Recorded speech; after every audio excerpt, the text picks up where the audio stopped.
There you are. Lovely.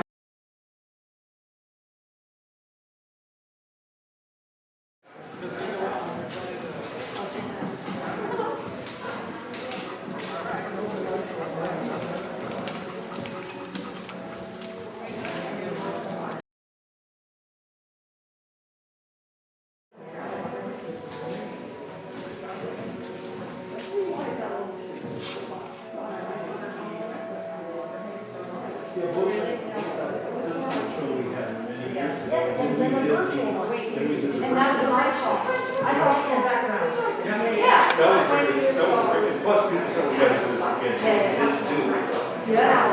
Yeah, and I'm still trying to get Owen, the historian. I'm trying to get him to do it. It was like a dream of mine. Until I moved, I actually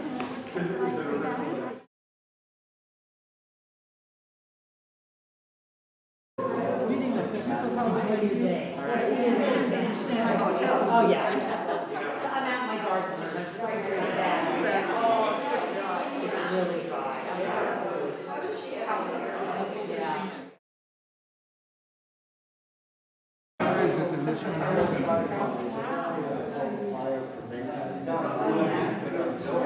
There's always something new I'm learning about. It's hard to keep up with her.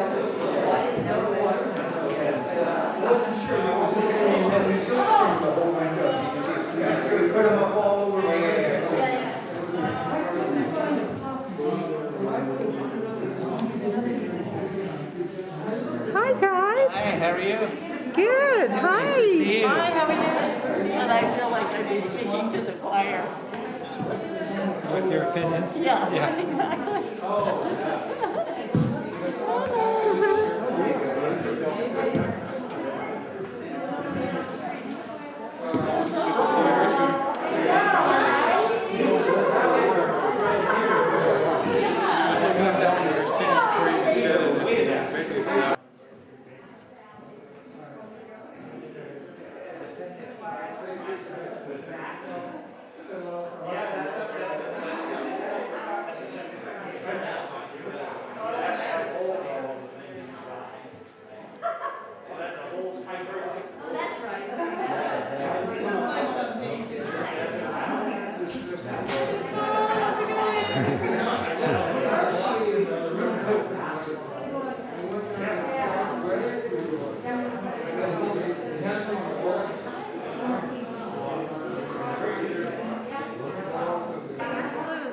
Oh, yeah.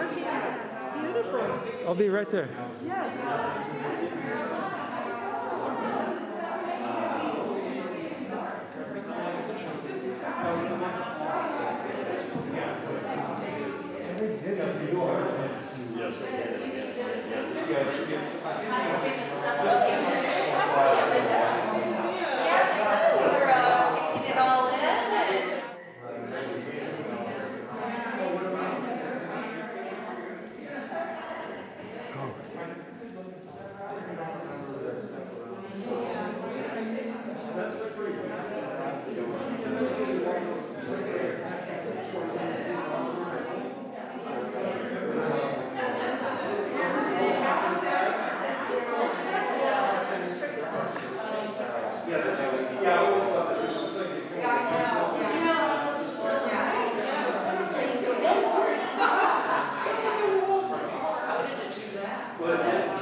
What do you think about that, Mio?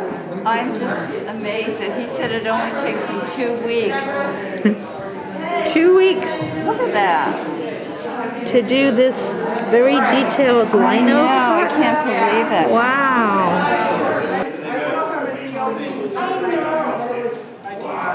Hi. Is that right? Oh, there's... What's that? They look like they're having a private Oh, but they probably are. Look at this guy. Hey, Pat! Superimpositions. Yeah, that's one tree, wonderful tree. I took another shot, and I took one of them and turned it over and put the two together. And you get that contour. Rorschach image. It's kind of psychedelic. It is. Even though they're psychedelic.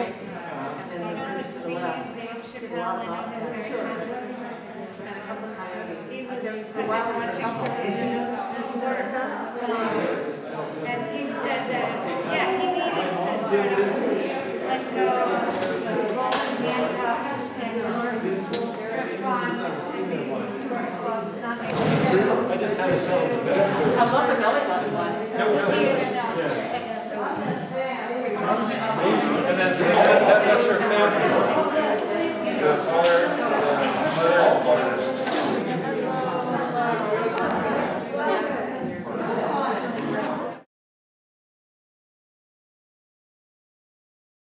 In the 60s, we moved our family of 3 to Lagunitas because we wanted to raise Paul in a rural area, echoing Lee's early upbringing in the Catskills of New York, in a German family where he didn't speak English, and Jean's life living with non-English speaking Croatian Serbian grandparents in the Nevada desert during the Great Depression.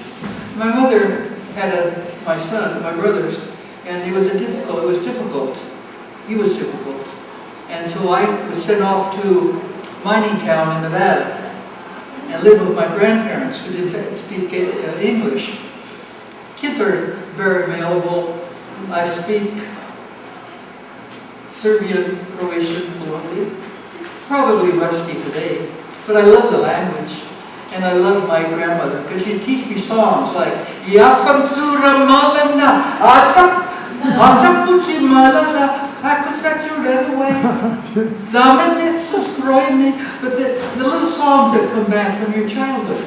I'm going to have to go home and practice that one because what I was trying to remember was one of my favorites. Children just absorb stuff. My grandmother was smart. She cooked major meals on Monday, and she did wash on Tuesday. She went to the garden on Wednesdays, and she sent me to the company store, which is Kennecott Corporation, biggest open pit mine in the world, to get groceries once a week. I never saw money till I came to California because I just had to make a little check mark next to my grandparents' name when I got the groceries from the company store. My life there was wonderful. There were no children. So I went out the back door of Bubba, Grandma, and Dida, Grandfather, Bubba and Dida's house, and I was in the desert. And in the desert was my playground. And my favorite was the anthills. That to me was that high, waist high. I loved those ants. I watched them forever. They knew what they were doing. They never gave up. They were my teachers, first teachers to those ants. Priceless, absolutely priceless. After Paul was born, I went on 60% time, so I could spend more time with Paul in the outdoors. Paul and I explored every ridge and trail in the San Geronimo Valley, with Lee joining us evenings and weekends. Where's Paul? right here. You remember those walks, Paul? Oh, yeah. Paul was often running, trying to keep up with Mom, or run faster than Mom, or he was on my shoulders. When he was on my shoulders, and the thermals would come up on the side of Barnaby, and the top of the thermal would be these ravens turning upside down and playing and diving back and going back and forth. And Paul's little arms would go way up in the air, and he'd laugh. He had a nice laugh, a little kid. He'd laugh because of the joy that the ravens brought him. Ravens are very important in Lee's life. If you look at his prints, you'll see ravens at home. There's a spirit animal to Lee. He made the real connections with the spirit on his own walks, on the ridge, or on our family walks. Ravens were very, very important. Paul and I explored every ridge and trail in the San Geronimo Valley. I think I said this, with Lee joining us evenings and weekends. As an athlete, Paul broke the College of Marin decathlon record. And he won the Northern California decathlon event. It's a big deal. Paul is not quite 6 feet. Decathletes are all around 6'3". They're always bigger than Paul. But one of my favorite stories is Paul's training partner. I loved to watch Paul Lee when he was on the team at the college there in track and field. And then I'd watch Paul. Paul's training partner went to come up to me one day in the bleachers, because I'd often watched. He said, Mrs. B, he said, I have to tell you something. He said, I've been at Paul's training partner for a long time, and you know, I'm a lot faster than Paul. I said, I know that. He said, but you know what? He said, Paul the kind of person is, every time we run, I'm never quite sure if this is the day, isn't the day that Paul's going to pass me. Hey, Paul had that sense about him, about who he is, and his strengths, his weaknesses. And I love that story, Paul, because he never was quite sure if this wasn't the day you were going to pass him. I got a couple of people. Is Laura here? Laura Zensky. That lady right there, interesting lady. Friday night, get a phone call. I heard her voice, picked up. Laura says, Gene, they've got 98 houses planned for the school property. She said, you've got to do something. That's Laura. Okay, I knew that. I knew about that. So we talked a little bit. I wrote a letter that night, and she and her husband got signs up. The next day, the letter went out to my email list, her email list, and Monday by the deadline, at 3:30 deadline, Regoni had over 50 letters from people like you saying, kill this thing, that 98 houses on that parcel of land, and let's purchase it, this county open space.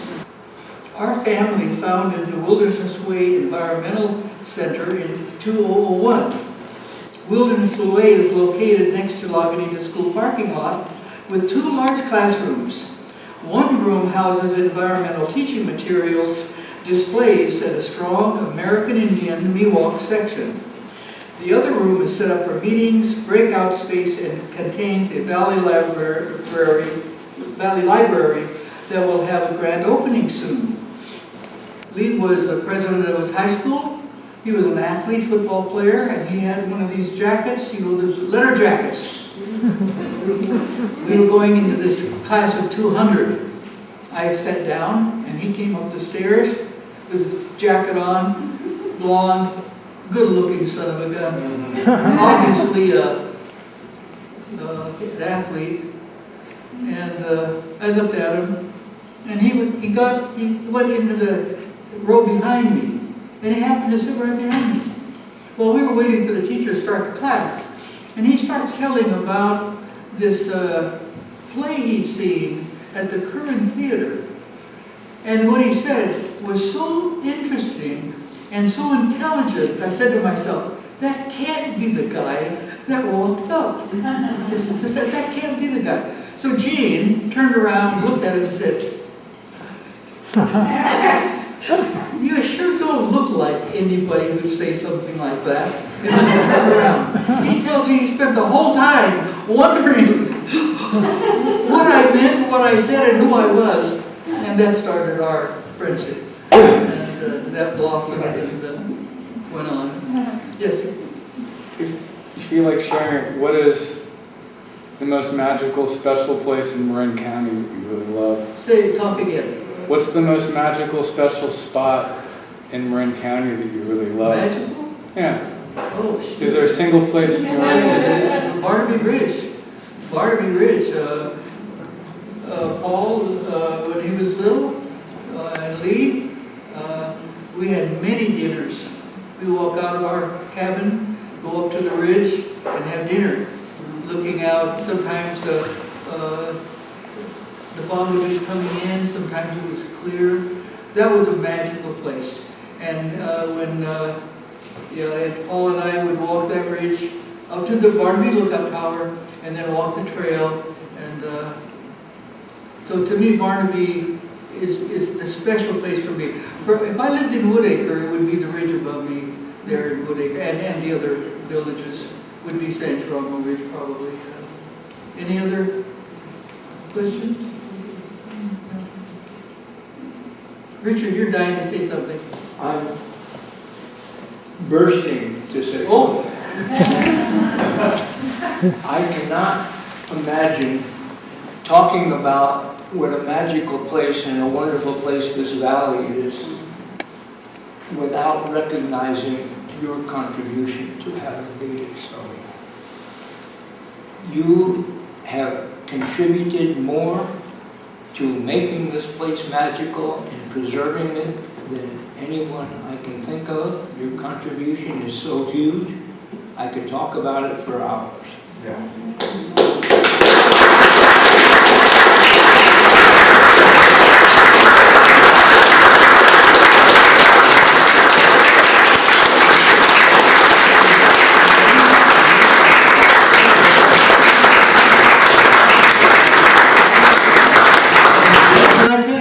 Would you like to hear a good bully story? I want to tell you my bully story. I love my dad. He had 5 brothers. One brother was Uncle Nick. Uncle Nick was the smartest one in the family. They took him to college, and he became a boxer. He became a very, very good boxer in college. His name, I looked up his name. I was surprised to see Nick Uris. He loved my dad. He came over every weekend. One day he came over and said, "Gene, Barbara Gene." Barbara, they're the only ones who could call me Barbara Gene, my uncles. Barbara Gene. He said, "Do you know what to do if a bully came after you?" And I didn't know bullies ever have come after me. He said, "Well, yeah, I have to teach you what to do." Okay. He said, "Come over here." He sat on the end of the mother's couch, put up his hand. He said, "Now, put your hand up. Okay? Put your fingers in close to your shoulder. Okay? He said, "Now, I've got my hand up. I want you to aim out from my palm of my hand and hit me with your hand." Oh, that's easy. So every week, for several weeks, Uncle Nick came, he sat on the edge of the couch, and when he did, "Go, boom, go, boom, go." It was a great game. Wonderful game. And he said, "Now that's what you do if you ever meet a bully." I never thought I'd ever meet a bully. Aha! Here's the fun part of the story. I was walking home from Everett Junior High School. Not Everett, excuse me. Richmond Junior High School. I heard somebody whining and crying. I knew that whine. I knew that cry. It was my little brother, who I didn't like very much, because he always whined. He always cried, but he was my little brother. I was a block away on the other side of the street. I got to the corner, and there was my little brother, with his little on the ground, sitting on his bottom, with his back against a metal fence. He couldn't get away. A metal fence. And there were 3 bullies. 3 boys. And the middle bully was our neighbor. I thought he was a nice guy. And they were really giving my brother a bad time, and he was crying. I was across the street. I yelled. John, whatever his name was. I said, "That's my brother. Stop teasing him." He turns around and he says, "Yeah, you know, what are you going to do about it?" Well, I walked across the street. I put my hand up like this, and I went, "Bow," just like Uncle Nick told me. He hit it right in the nose. But what Uncle Nick forgot to tell me was what was going to happen when I hit it. The blood went like that. These 2 other bullies disappeared. They disappeared. I looked at the big bully crying with blood coming down. In my head, I'm going, "You deserve that. You deserve that." I'm not apologizing. I told my brother, I said, "Sonny," I grabbed his head, "come on, we're going home." My brother was speechless. He stopped crying. We went home.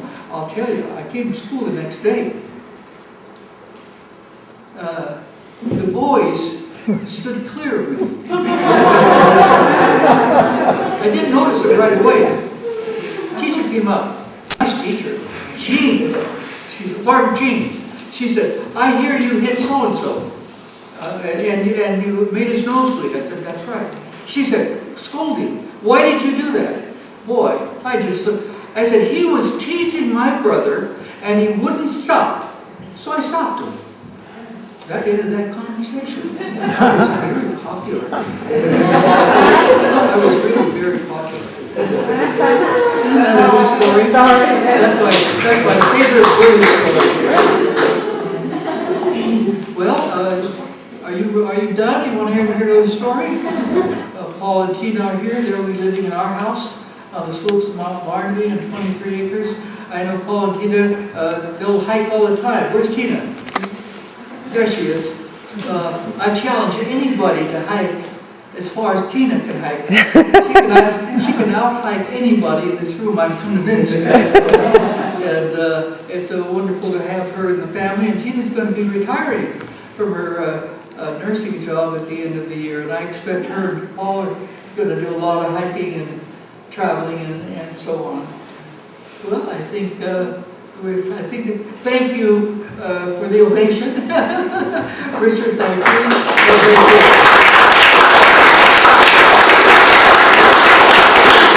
Birthday to you. Happy birthday, Jean and Lee.